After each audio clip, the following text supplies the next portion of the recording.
बचे हुए मात्र 15 दिन, तो क्या इन 15 दिनों में हम 300 से 650 तक का सफर इजीली प्रॉपर क्लियर कर सकते हैं? क्या हम भी 650 से ज्यादा मार्क्स लेकर के आ सकते हैं? इन आखिरी 15 दिनों में हमारी क्या प्लानिंग होनी चाहिए और ऐसा क्या हम रूल फॉलो करें ताकि हम ये टास्क इजीली कंप्लीट कर सके और हमारा नीट 2025 हमें एकदम कंप्लीट क्लियर करता हुआ दिखाई देता हमें प्रतीत हो रहा हो। तो यहां पर आपके लिए मैं वही चीजें जो आप लास्ट टाइम पर फील कर रहे हैं कि मैं क्या करूं ताकि मेरे 650 से ज्यादा नंबर आ जाए और मेरा मेडिकल कॉलेज एकदम पुख्ता हो जाए। कई बार बच्चे पूरे साल भर ट्राई करते हैं, लेकिन लास्ट टाइम पर तो अब हर एक बच्चा यही सोच रहा होगा कि भाई किसी भी तरीके से मेरे 600 से ज्यादा नंबर आ जाए, 650 मार्क्स आ जाए और मेरा मेडिकल कॉलेज मुझे मिल जाए। अदरवाइज जो साल भर की मेहनत है, हमें ही पता है कि कितना बच्चे को फिर वो परेशान करती है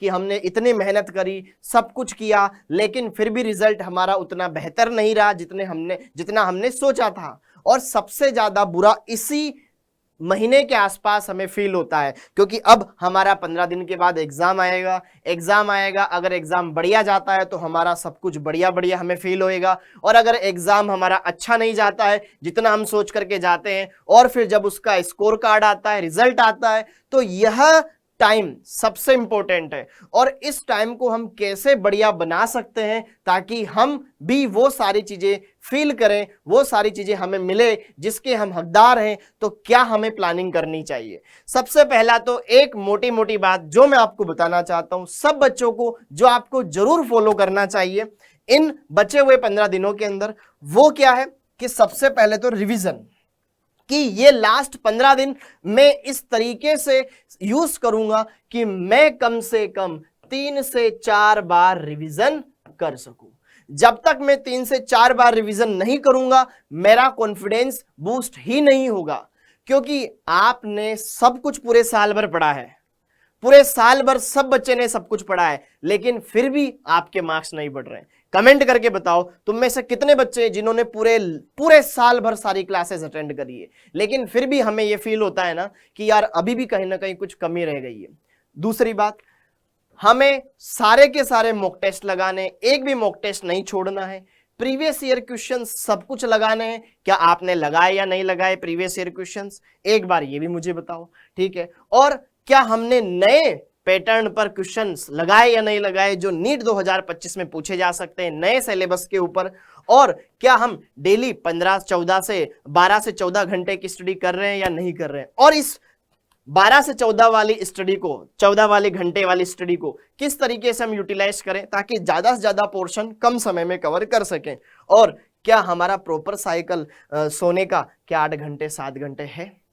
तो उन्हीं सारी बातों को आपके सामने मैं यहां पर बढ़िया से बताना चाहता हूं कि अगर आप ये चीजें कर रहे हैं तो डेफिनेटली आप यहां से यहां आ सकते हो। तो अब क्या क्या चीजें हैं, अगर जो बच्चे ये फॉलो कर रहे हैं वेल एंड गुड है, लेकिन मैं आपको ये किस तरीके से अचीव करवा सकता हूं ये भी मैं आपको बताना चाहता हूं, क्योंकि ये तो वो बातें हैं जो आपको करनी चाहिए, लेकिन क्या हम इन चीजों को कर सकते हैं इन बचे हुए 15 दिनों में, तो वो किस तरीके से आप कर सकते हो, आइए वहां पर मैं 1 बाय 1 आपकी हेल्प करता हूं और किस तरीके से यहां पर डाउटनट प्लेटफॉर्म आपकी हेल्प कर सकता है। तो सबसे पहली बात तो यहां पर हमने आपके रिवीजन को इस तरीके से यहां पर बनाया है कि आप कम से कम 3 से 4 बार रिवीजन कर सकें।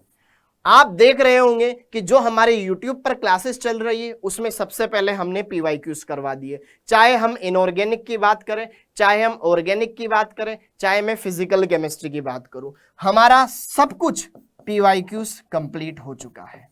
हमने सारे के सारे PYQs लगा दिए और कितने बच्चों ने वो सारी क्लासेस अटेंड करी है। तो आपने ये जरूर फील किया होगा जब आपने पहला मॉक टेस्ट दिया था और दूसरा मॉक टेस्ट दिया था, आपके ऑटोमेटिक मार्क्स बढ़े थे। क्यों बढ़े थे? क्योंकि आपने क्वेश्चंस लगाए, प्रैक्टिस करी, और उस प्रैक्टिस का ही नतीजा है कि आपके मार्क्स जहां पर पहले 400 के आसपास आ रहे थे वो ऑटोमेटिक मार्क्स बढ़कर के 500 या 600 से ज्यादा हो गए। इस बार मैंने देखा कई सारे बच्चे ऐसे थे जिनके मार्क्स बढ़े हैं। तो PYQs हम ऑलरेडी लगा चुके हैं, चाहे फिजिक्स की बात की जाए, चाहे बायोलॉजी की बात की जाए, चाहे केमिस्ट्री की बात की जाए, रेगुलर सारी क्लासेस जो बच्चा देख रहा है उसको डेफिनेटली फायदा होएगा। अब उसके बाद फिर दूसरा रिवीजन हम करवा रहे हैं, जिसमें हम आपको करवा रहे हैं न्यू पैटर्न पर आधारित क्वेश्चंस, न्यू पैटर्न पर आधारित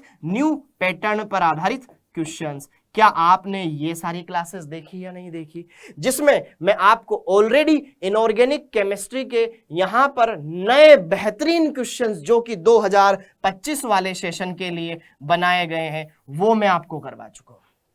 अब इसके बाद फिर संडे को मैं एक और क्लास लेने वाला हूं, जिसमें मैं करवाने वाला हूं कंप्लीट ऑर्गेनिक केमिस्ट्री के नीट 2025 पर आधारित प्रश्न, ताकि मैं हर एक बच्चे को यह कॉन्फिडेंस दिला सकूं भाई कि आपको अगर हिंदी माध्यम से 180 में से 180 मार्क्स चाहिए केमिस्ट्री में, तो आपको इधर उधर ढूंढने की जरूरत नहीं है। डाउटनट प्लेटफॉर्म पर आपके सर ये आपको प्रोवाइड करवाएंगे, ये मैं आपको पूरे दावे के साथ कह सकता हूं।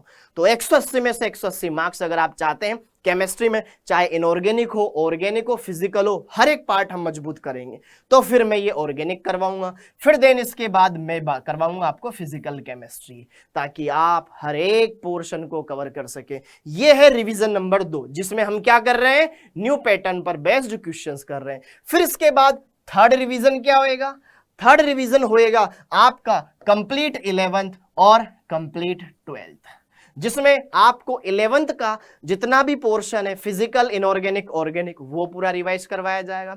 12th का जितना भी 11th का 12th का जितना भी है इनऑर्गेनिक, ऑर्गेनिक, फिजिकल, वो पूरा कवर करवाया जाएगा। क्योंकि हमें पता है जो नीट के सिलेबस में लगभग 55 से 60% पोर्शन 12th का आता है, और उसके अलावा 40 से 45% पोर्शन 11th का आता है। तो मुझे 12th भी पढ़नी पड़ेगी और 11th भी पढ़नी पड़ेगी। ऐसा नहीं है कि मैं कोई भी पार्ट छोड़ दूं तो मेरे पूरे मार्क्स आ जाए, नहीं आ पाएंगे प्यारे बच्चों। फिर ये दूसरा रिवीजन हो गया, मतलब तीसरा रिवीजन हो गया। इसके बाद कंप्लीट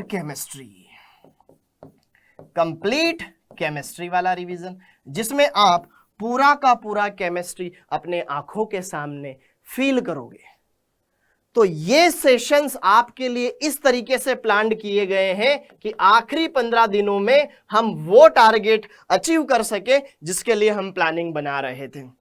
तो आप हमारे YouTube channel Doubtnut NEET Hindi medium पर देखेंगे तो सारी की सारी क्लासेस आपको देखने को मिल जाएगी, जहां पर जिस बच्चे ने पूरे साल भर मेहनत नहीं करी है ना भाई, जिसने पूरे साल भर भी मेहनत नहीं करी है, वो बच्चा भी अगर इन क्लासेस को देखेगा तो डेफिनेटली वो अपने आप को कॉन्फिडेंट फील करेगा। उसके अंदर वो मोटिवेशन आ जाएगा कि हाँ यार, अगर मैंने तीनों सब्जेक्ट में ये क्लासेस अटेंड कर ली तो मैं भी अपने पुराने मार्क्स को बहुत बढ़िया लेकर के जा सकता हूं और अपना गोल अचीव कर सकता हूं। और भाई यहां पर आपको सिर्फ केवल पढ़ाया ही नहीं जा रहा है, भाई पढ़ना तो हमें जरूरी है, रिवीजन कर लिया कि सर क्या मॉक टेस्ट, क्या अगर मॉक टेस्ट की भी बात की जाए तो क्या हमें फ्री मॉक टेस्ट देने का मौका मिल रहा है? हाँ, यहां पर आप फ्री मॉक टेस्ट भी दे सकते हो ना।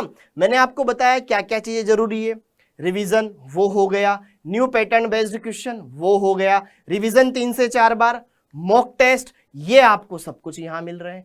और अब आपको सर ये मैनेज कैसे करें? सर हमें 12 से 14 घंटे पढ़ना है, अब इस 12 से 14 घंटे वाले स्लॉट को हम कैसे मैनेज करें? क्योंकि देखो ध्यान से, सर 6 घंटे तो हम क्लास में ही लगा देंगे, जो लाइव क्लास जिसमें अपन क्वेश्चन प्रैक्टिस करेंगे। अभी संडे को मेरी क्लास होगी जिसमें मैं आपको 6 घंटे लगभग ऑर्गेनिक केमिस्ट्री के क्वेश्चंस करवाने वाला हूं। तो ये तो हो गया क्लास का टाइम। बचा हुआ जो 6 से 8 घंटे है, इसमें आप क्या करो, रिवीजन करो। किस सब्जेक्ट का करूं?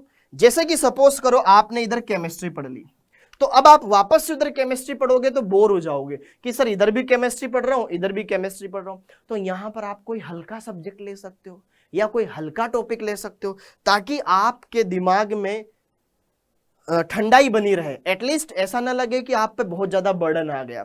मतलब इधर अगर हार्ड टॉपिक कवर कर रहे हो तो यहां पर कुछ ऐसे टॉपिक ले सकते हो जो कि इजी हो, रिवीजन कर लो, रिवाइज कर लो, अपने हिसाब से चैप्टर रिवाइज कर लो, तो आपका पूरा का पूरा एक दिन का पूरा टारगेट अचीव हो जाएगा कि मैंने लंबी क्लास ली जिसमें क्वेश्चंस लगा लिए, कॉन्सेप्ट क्लियर हो गए, सारी चीजें कवर हो गई, और यहाँ पर मैंने कुछ अलग पोर्शन भी कवर कर लिया, चाहे वो फिजिक्स का रहा हो या केमिस्ट्री का रहा हो या बायोलॉजी का रहा हो। तो क्या मेरे सामने सारी चीजें कवर होती हुई दिखाई देगी? क्या मैं वो सारी चीजें कर पाऊंगा जो मैंने सोचा है?